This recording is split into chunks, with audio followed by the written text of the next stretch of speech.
Welcome to Channel 17, the Town of Colonie Government Channel.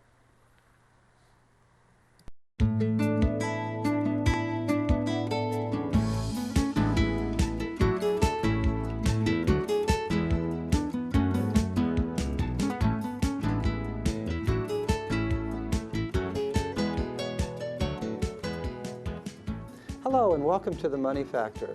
I'm Richard Naylor, your host. Today we're going to be looking at budgets. It can be about as popular as a diet. However, it's one of the most basic tools that we have to help improve our financial health. Our guest today is DeLucia-Evans from Cornell University Cooperative Extension. She's been doing some programs, or will be doing some programs at the library, and we're going to take advantage of that and talk to her a little bit about budgeting. Maria, welcome. Thank you very much. It's great to be here. I'm really happy to finally have a program on something that's so basic that it's fun to overlook. Absolutely. Absolutely. And it's, financial budgeting, financial planning, it's definitely one of those areas where no matter what position you're in, where you are in life or where you are in terms of your personal finances, there's always something you can do. There's always something you can do to better yourself. So you're describing a range of ages, a range of situations? Absolutely, absolutely. We've had people on who talked about investing, who've talked about very important things, but a lot of times they're a little frustrated that people come to them and they want to maybe invest, but they don't even know how much money they have and they don't know how much money they need. Yes.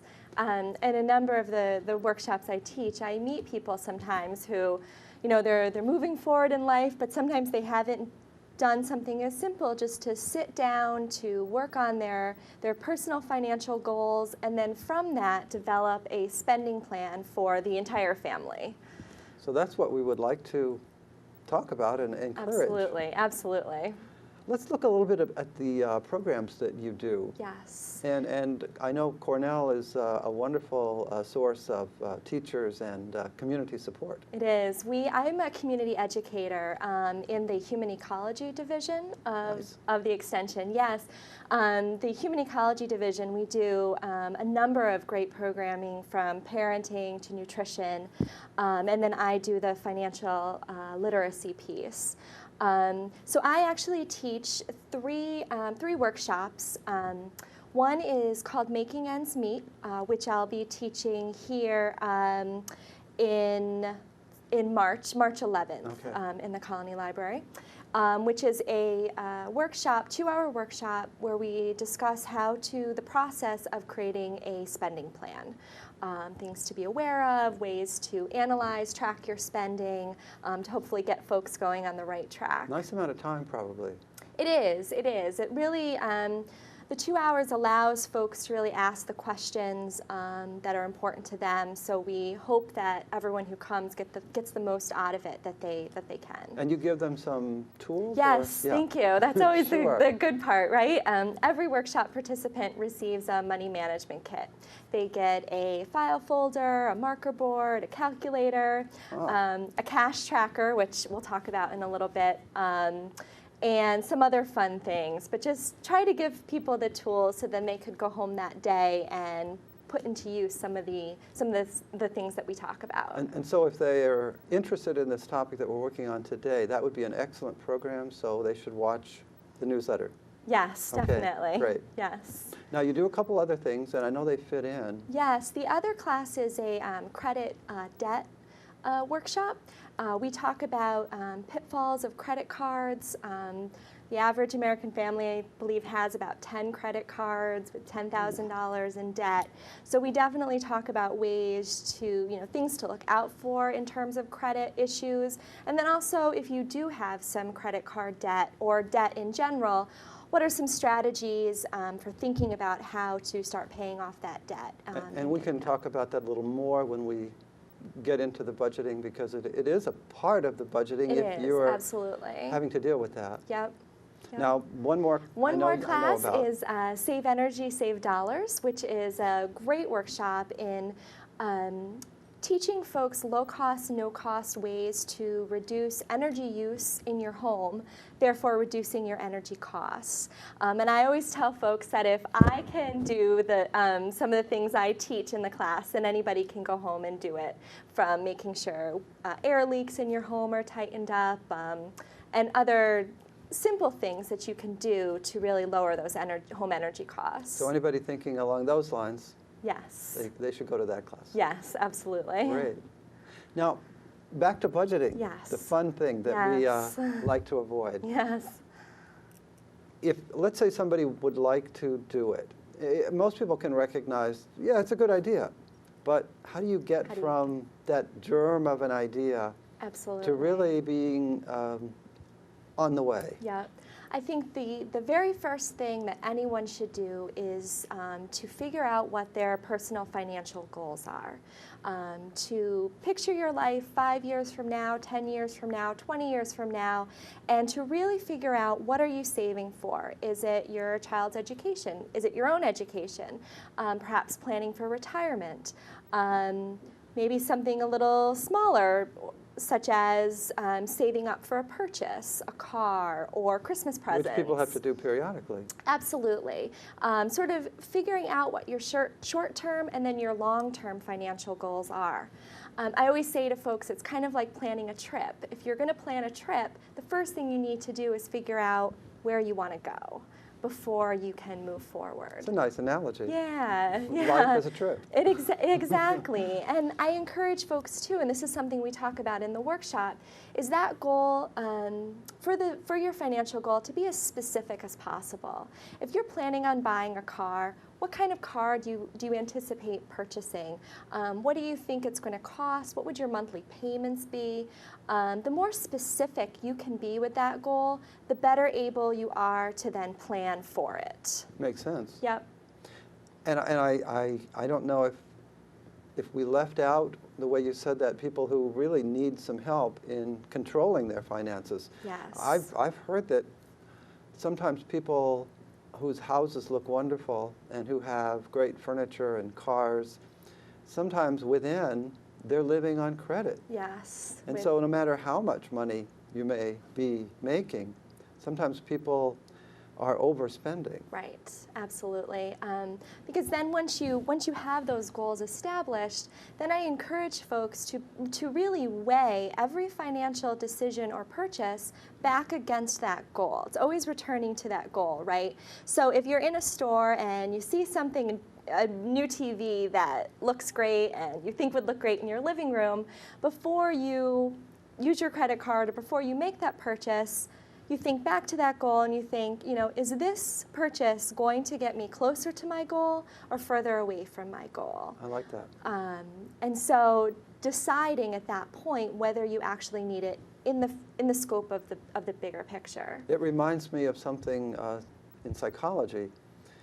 One of the things that separate the successful from the not so successful, and I know people can be very successful in many ways, but not in another way. Right, yes.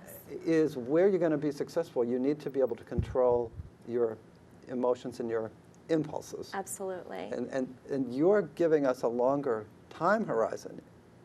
Right. And I think also with that, it's important to realize too that the goals that you set, they're dynamic. Right? Things are going to change in your life. Those goals aren't written in stone when you put them on paper or you put the picture of the car in your refrigerator, right? You can change those as need be. But it's being okay with that, but also being aware of that. That's a and little knowing, scary. that your goals may change, and that's okay. But then if your goals change, then maybe your spending plan will change as well. And so you recognize all the dynamics involved in the change, which makes you a little more reticent to do a change, which is a bad deal, I guess, relative to your goals. Right. Yeah, absolutely. Okay, so let's kind of go over some of the situations that people might be saving for. You mentioned college, I think. Yes, if your children are young, high school, whatever age they are, if you begin putting money away for a college fund, that's a clear financial goal that you may have. Saving for retirement is another clear financial goal many of the folks that I work with have. And then I mentioned the Christmas presents example. You know, goals can be much smaller too. Your child's birthday is coming up and there's something that you would like to purchase for him or her. So it's understanding that within the larger goals that we have in life, there are also smaller goals that we need to keep in mind as well and plan for. And that would make that gift make us feel better if Absolutely. When we give it, we're not thinking, oh my gosh, how am I going to pay for this? Absolutely. I know before the holiday season, I had given folks a planning sheet of who they need to buy a gift for, but then putting a dollar, what can you afford to spend, right? Instead of just sort of going at your shopping without, you know, beforehand planning how much you're going to spend, really having that plan in place so you're prepared when you go out. And not using your credit limit as a goal. Exactly. Which can be incredibly high. Yes, yes, it can be. So now, let's see, if I were going to start a budget, yes, what are the mistakes that I could make? What should I not worry about? And how do I, what's my first step? Okay. Okay, we got the goals. We've got the goals in place, right? You know, on that trip, you know where you're headed. Right. But now it's how are you going to get there? Yeah. And the first thing I encourage folks to do is to really analyze their current spending. Before you make any changes in your spending, you need to know what you're doing on a daily basis. And one way to do this is I always challenge folks in my workshop to take my 2-week challenge. And the 2-week challenge, everyone will get this little cash tracker. That you mentioned, yeah. Yeah, it's this little fold-out piece of paper. You can easily go in your pocket, your purse. You can always keep it on you.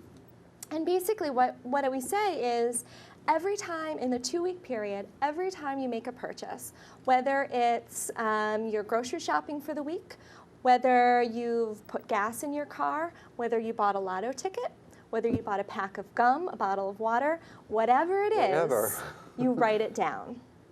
You write it down. And for that 2 weeks, I tell folks to not to censor yourself so much, right? Go about your normal life for 2 weeks and record all of your expenses. So you're watching yourself here. Yes.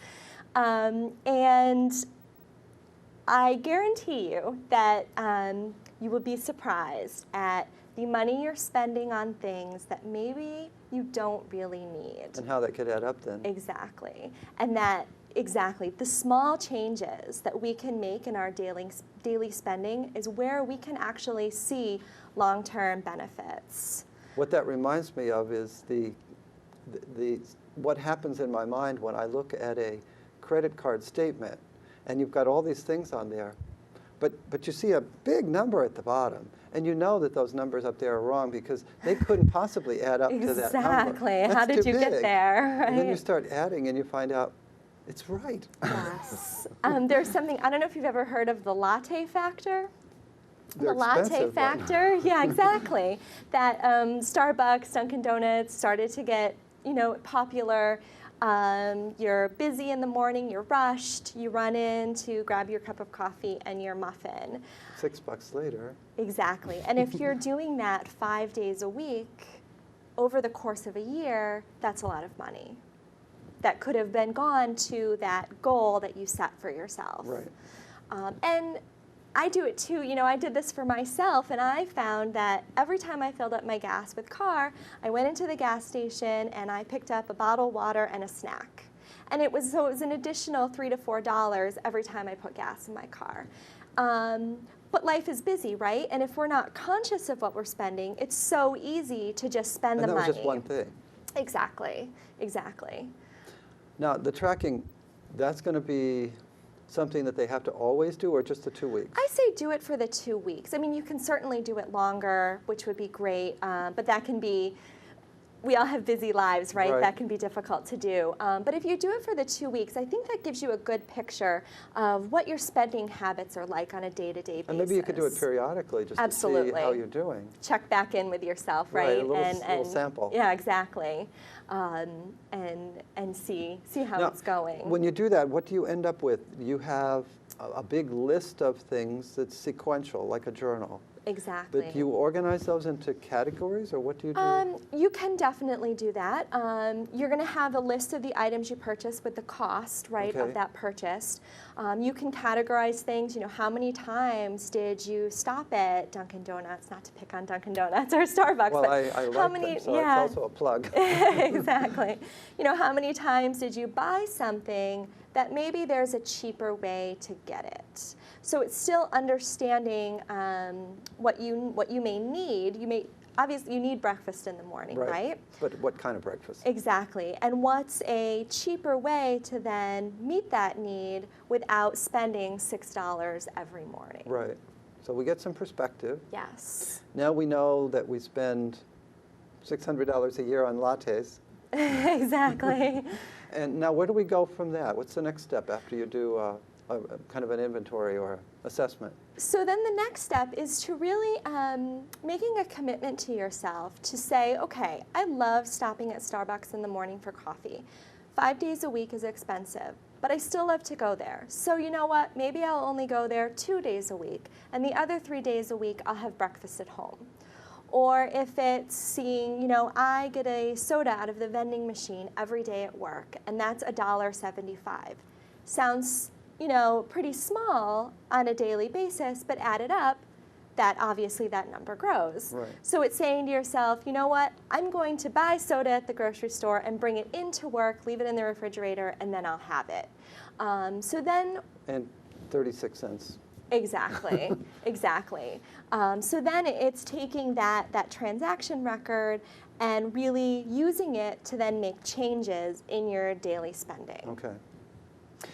Yeah. Well, I was just going to go into, at what point do you plan something? When do you go into doing a budget? Is that next, or are there intermediate steps? That would be next. Okay. Absolutely.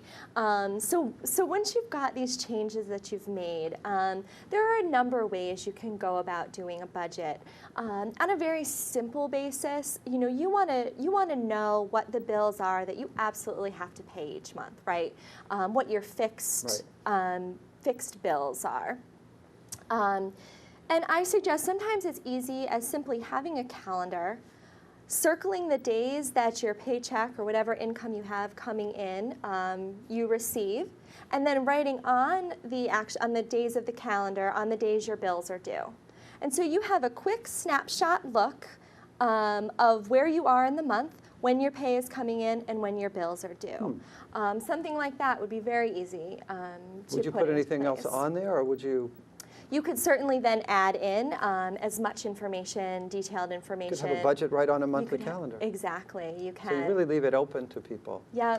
Another thing within the workshop, I give folks a spending plan sheet. It's a 2-page piece of paper, and it literally breaks down every type of spending you could imagine, from co-payments at a doctor's office to new clothing to mortgage or rent, car payments.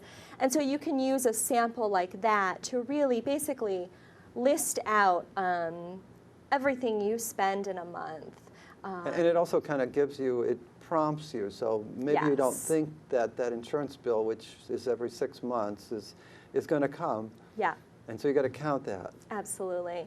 And then it allows you too, the monthly calendar really allows you to, sometimes with your creditors, if you receive your credit card bill on the 3rd of a month, sometimes if that date doesn't work with you in terms of your full monthly bill paying plan, you can call that creditor and get that date moved. So maybe if receiving it on the 10th of the month would be a lot easier for you to pay it on time and pay your credit card in full, you can see that more clearly when you map it out.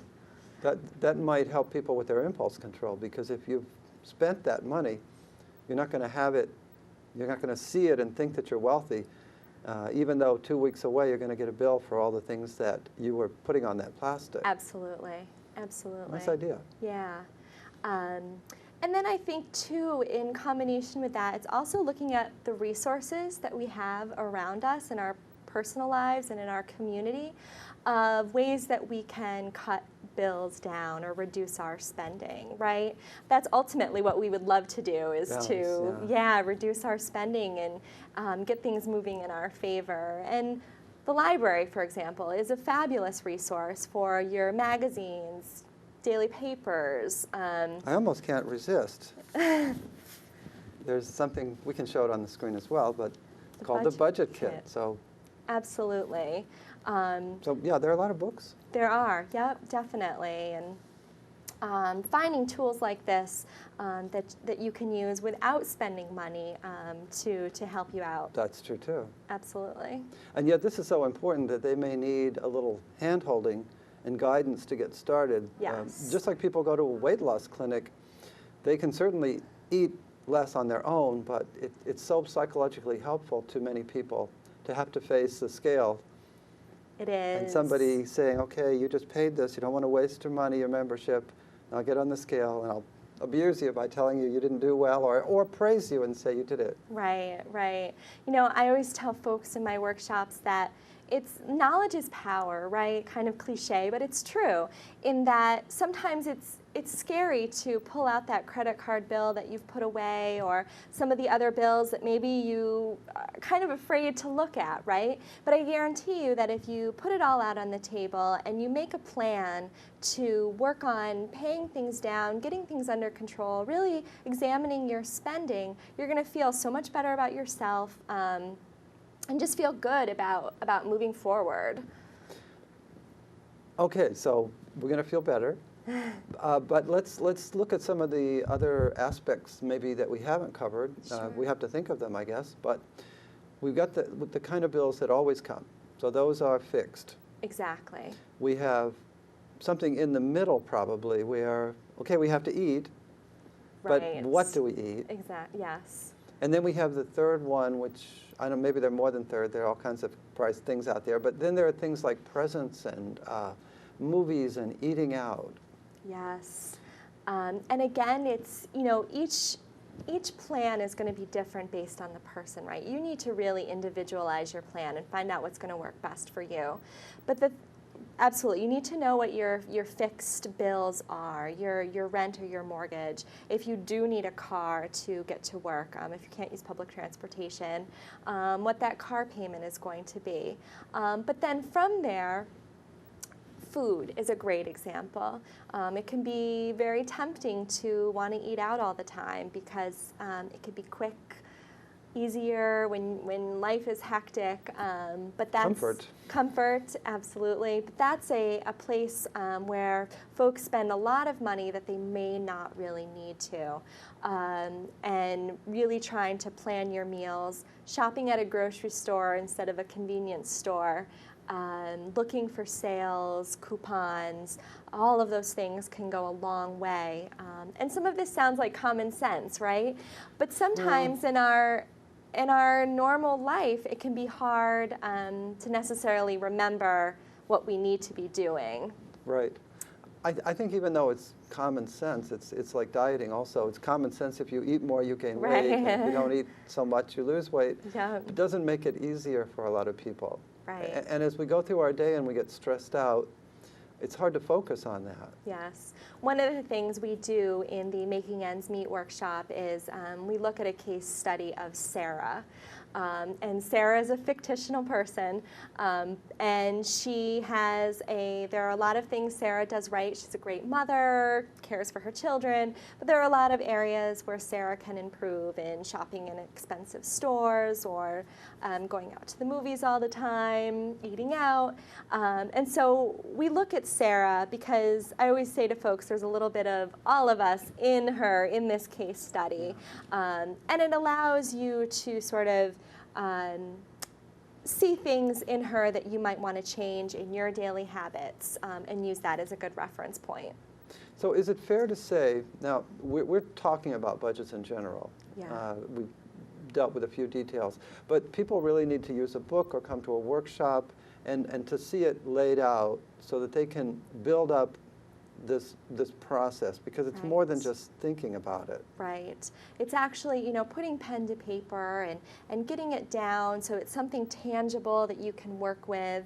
And even if you think, you know, oh, we have a family budget, I think we're doing a good job, I always think there's always, you know, there's always something that you can learn or pull from.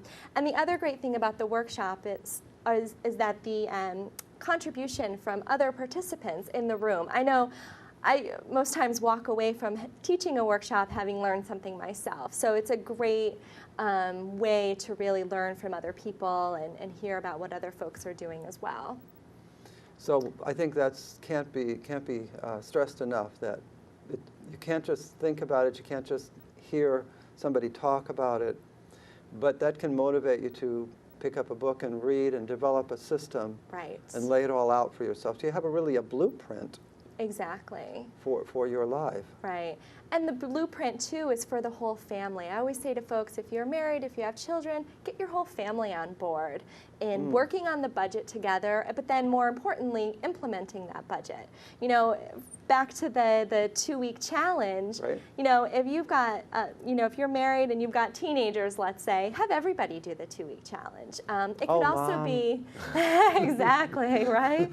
It could be a great teaching tool for your children as well, for them to see you making a family budget, see that that's important to you, so then as they grow up, that becomes just a normal part of their lives to do something like that. I think there's a fair movement among parents to come up with ways to teach their children how to budget better, but certainly this is a movement that really should be universal. Yeah, and I have had teenagers come to my workshops, and you know, a lot of what we're talking about, they don't necessarily have a mortgage payment to take care of, but it gets them thinking about their future and where they might be in 10 or 15 years, and how they would like to be able to manage their money and do that well, so they can have what they need, right, meet their goals. That reminds me of a situation that just occurred, where someone looked at another person's car, a beautiful sports car, many, many thousands of dollars that not everybody needs to get where they're going, and said, oh, that's only a dream for me. But they were very young. And when I was very young, I was driving a car that somebody gave me that was maybe worth $50, but it got me places. But what I needed to know then, and what people need to know then, is it's a lot of work. Yes. And what they're doing is embarking on this journey. Yes. And also for kids to understand the power of interest and putting money in a bank and watching that grow. You know, I wish somebody had really, you know, I wish I had taken a class of that nature when I was 10 years younger, because when the younger you can start putting money away, the more it's going to grow through the years, obviously. As well as the habits. Exactly, yes.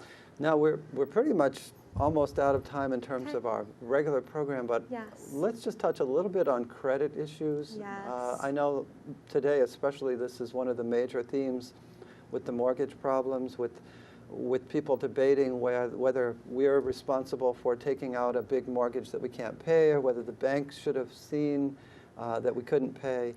Right.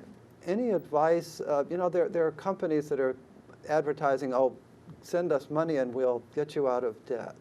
The best advice, there are a lot of companies, right, with a lot of fine print. And the best advice that we can give is to read the fine print. Before you sign up for a new credit card, for example, read that box on the back of the credit card statement, and it's going to show you what the current interest rate is, when that interest rate might go up, if you make a late payment, what that interest rate goes up to, which could be upwards of close to 30%. Really do your homework before you sign up for something that you simply, you know, came through your mailbox, and you received. You know, really look into things. And then with credit cards, you know, can't stress it enough to, if you can, pay it in full every month. And if you're just making minimum payments, to always make, if you can do just $5 more than the minimum payment, that's better than nothing. Right. And credit cards today are so ubiquitous. You said 10? People have an average of 10? 10 credit cards with an average debt of $10,000 for a family. I just thought of a way to save some money. Well, unless you're using your bank pay, where you don't have to write a check. I mean, just you spent $4.10 just sending stamps to all these things. Yes. And if you're in a situation where you're just making the minimum payment, for every $1, 50 cents is going to your balance and 50 cents is going to go to your interest. That sounds like 100% interest. Essentially, you'll have, by the time you paid that card off, you will have easily doubled, you will easily have doubled what that original balance was. So that's probably not the way people should be using credit cards. Right. Definitely pay in full each month. And if you can't, do as much over as you possibly can. Take the money you would have spent on the latte and the muffin, put it towards your credit card balance. I just wanted to go into one other thing, which what you said kind of got me thinking. I always looked at part of the budget as fixed and part as discretionary. Right. But some of the things you do make us really need to think about what is fixed. Exactly. I mean, do we need to, we could refinance, we could change our living situation, we could do a number of things with energy that make it not as fixed as maybe we think. Yep, definitely. Even a car, is the car costing you more in repairs than you really need it for? Is there a better way to look at your transportation needs within the home? There are so many things we can do to become more energy efficient in our homes to really make an impact on our energy bills, our home heating costs, which so leads you right up to one of your workshops. It does, absolutely. Save energy, save dollars. That's great. Yes. Well, I want to thank you. I hope people can take some of this to heart. I hope I even take more to heart. We can always do better. We always can. I can too, certainly. So thank you. Thank you very much. And I want to thank you for watching. I hope that if you found the program interesting, you might check with the library's newsletter and sign up for one of the workshops. In any case, have a great week. Take care.